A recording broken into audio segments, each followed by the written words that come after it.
तो गाइस मैं यहाँ पे पिछले 25 मिनट से लेवल ड्रॉ करके एक साइड में मार्केट में फंसी हुई हूँ।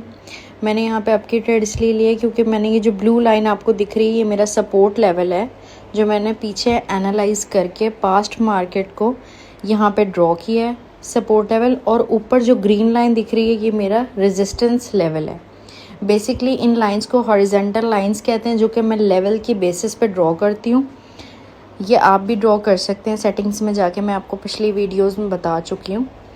यहाँ पे मैंने अप ट्रेड इसलिए ली है क्योंकि ये जो रेड कैंडल है ये हमारे लेवल के ऊपर क्लोज हुई है। अगर ये लेवल के नीचे क्लोज होती तो मैं डाउन के लिए जाती, क्योंकि मार्केट का वॉल्यूम ब्रेक डाउन कर जाता इस सपोर्ट लेवल को। उसने उसको ब्रेक डाउन नहीं किया, ऊपर जो है वो उसको एंड किया है। इसका मतलब बायर्स का प्रेशर ज़्यादा था। इस बेस पे मैंने यहाँ पर 10% अपनी अमाउंट का रिस्क लिया है और यहाँ पे ट्रेड लिए अप की। अब ये रेजिस्टेंस लेवल को टच कर गई तो मैं यहाँ पर डाउन की ट्रेड लूँगी, क्योंकि अगर बायर्स ने ऊपर जाना था तो उसने रेजिस्टेंस लेवल को उसको ब्रेक करना चाहिए था, लेकिन उसने ब्रेक नहीं किया। तो आई थॉट यहाँ पर डाउन की ट्रेड बनती है। वो देखें रिजेक्शन लेके वो वापस आ गया, तो ये बेस्ट एंट्री है मेरी। मैं यहाँ पे डाउन के लिए ट्रेड ले सकती हूँ। थोड़ा सा ये ऊपर जाएगा तो मैं ट्रेड प्लेस करूँगी, क्योंकि आपकी जो ट्रेड की प्लेसिंग है वो बेस्ट होनी चाहिए। ये देखें यहाँ पे मैंने अपनी बेस्ट ट्रेड प्लेस कर दी। ठीक है, आपकी जो ट्रेड की प्लेसिंग होती है वो बहुत ज़्यादा इंपॉर्टेंट होती है। हल्की सी भी ट्रेड ऊपर नीचे हो जाए तो आपका लॉस हो जाता है। 1000% जो सिग्नल्स पे लॉस होता है लोगों का वो इसीलिए होता है, उसमें ट्रेडर की कोई गलती नहीं होती, या तो मार्केट एरर्स की वजह से या आपकी प्लेसिंग की वजह से। क्योंकि हम लोग जब ट्रेड लेते हैं तो हमें 100 चीज़ें एनालाइज करनी पड़ती हैं, उसके बाद हम अपना बेस्ट देते हैं।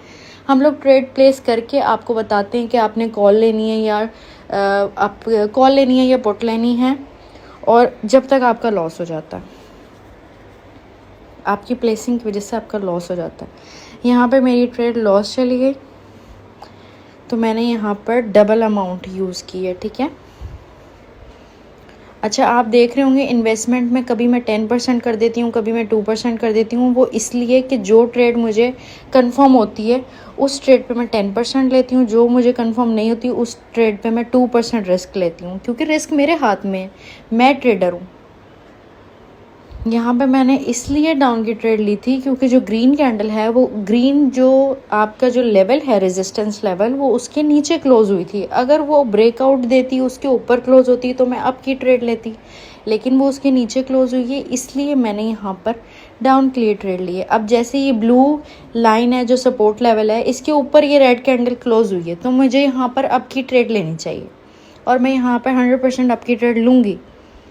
2% रिस्क रख के कि मैंने यहाँ पे आपकी ट्रेड लिए $36 की जस्ट, जबकि मेरा बैलेंस आप चेक करें 2000 मेरा टारगेट कंप्लीट हो चुका है। मैंने कहा था कि 500 हमारा टारगेट कंप्लीट हो गया, बीच में लॉस भी हुआ है मुझे, मैंने उसको आपको डबल अमाउंट लगा के रिकवर करके दिखाया है। यहाँ पे मुझे बहुत अच्छी एंट्री मिल रही है, तो इसलिए मैंने यहाँ पर $100 ऑलमोस्ट $80 यहाँ पर इन्वेस्ट किए हैं। जब आपके पास $2000 हो तब आप 50 और 100 की ट्रेड्स आराम से ले सकते हैं, क्योंकि आपके पास 10 गुना बैलेंस पड़ा है पीछे बैकअप पे। अगर लॉस हो भी जाए तो वो उसको रिकवर कर लेगा।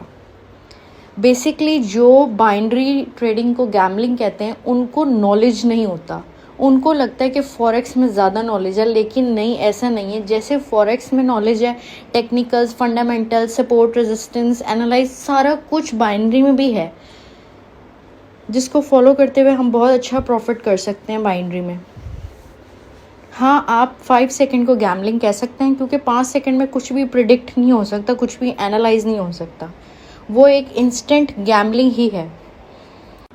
अगेन यहाँ पे मैंने आपकी इसलिए ट्रेड लिए 4% अपने बैलेंस का यूज़ करते हुए, क्योंकि फिर से रेड कैंडल ब्लू लाइन के ऊपर ही क्लोज हुई है। आप जूम करके देखेंगे, ये देखें जो आपकी ब्लू जो लाइन ड्रॉ की हुई है मैंने सपोर्ट, जहाँ से मार्केट बार बार टच होकर ऊपर की तरफ मूव कर रही है, वो अगेन उसी लेवल पर आके और फिर दोबारा से रिजेक्शन लेके गई है और ऊपर क्लोज हुई है। इसका मतलब बायर्स का अभी भी प्रेशर है। अगर ये इसके नीचे क्लोज होती है तो मैं नेक्स्ट डबल अमाउंट से डाउन के लिए ट्रेड लूँगी। हमने सिर्फ चार्ट को फॉलो करना है। ब्रेक डाउन हुआ तो डाउन की ट्रेड, ब्रेकआउट हुआ तो अप की ट्रेड। अगर ब्रेकआउट हुआ और आपकी अप की ट्रेड फिर भी लॉस चली गई तो आपने अपनी स्ट्रैटेजी पे स्टक रहना है। मनी मैनेजमेंट से दोबारा जब ब्रेकआउट हो या ब्रेक डाउन हो या लेवल्स आए, रेजिस्टेंस या सपोर्ट किसी पे भी, आपने दोबारा से ट्रेड लेनी है डबल अमाउंट के साथ, ठीक है। यहाँ पे मैंने अपना जो $500 मैंने आपको बोला था वो मैंने कंप्लीट कर लिया टास्क। यहाँ पे जो मेरी लॉस हुई थी वो देख लें। सारी हिस्ट्री मैं आपको इसलिए दिखाती हूँ ताकि आपको पता हो कि वीडियो में कोई एडिटिंग नहीं है, मैं अप टू अप आपके सामने ट्रेड्स लेती हूँ। ये एक छोटा सा अमाउंट था $500 का, जो आप जिसका जो कैपिटल होता है छोटा होता है वो कहते हैं मैम छोटे कैपिटल को कैसे हम मैनेज करें।